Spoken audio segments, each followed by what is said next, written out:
Binastos ng Milwaukee Bucks itong si Kyle Kuzma. Isasama na lang daw siya kay Giannis sa trade.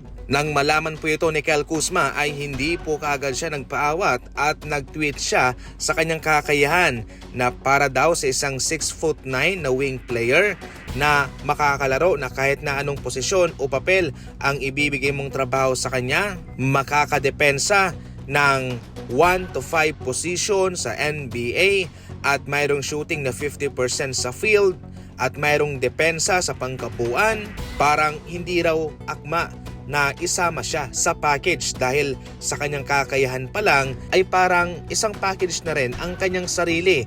Hindi siya yung tipong player na isasama mo sa isang star player. Sinabi rin mismo ni Kyle Kuzma mga idol pagkatapos ng tweet na iyon na mayroon siyang malaking announcement na gagawin.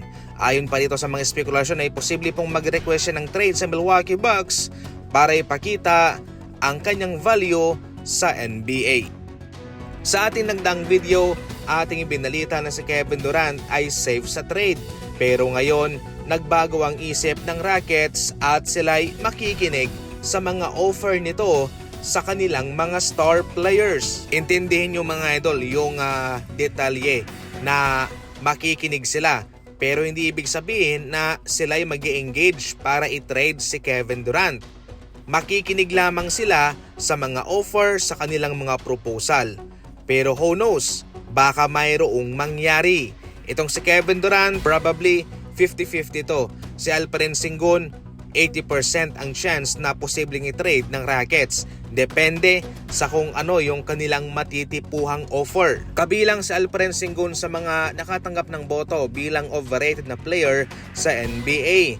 Despite sa kanyang magandang inilaro sa nagdaang season, ngayon sa 2026 NBA season sa kanilang series versus Lakers ay nabigo siyang pangunahan itong kanyang kupunan bilang pangalawang option kay Kevin Durant.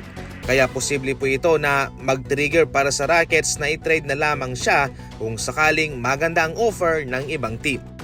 Gumawa ng ingay ang $212 million contract ni Trae Young sa Washington Wizards. Kasunod nito ay hindi po nagpahuli ang kampo ni Anthony Davis na nag-demand din sila ng max contract galing sa Wizards. Ngayon si Davis ay mayroong $58.5 million na sasakurin sa season ito at mayroon siyang player option sa 2027-2028 NBA season sa presyong $62 million.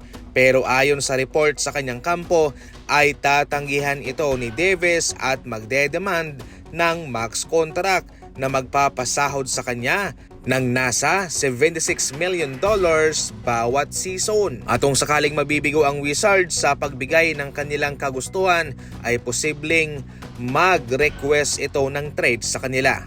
Sabihin na lang natin na marupok ang katawan ni Davis pero kung healthy naman siya, marami siyang nagagawa at matik mapapalakas niya ang isang kupunan.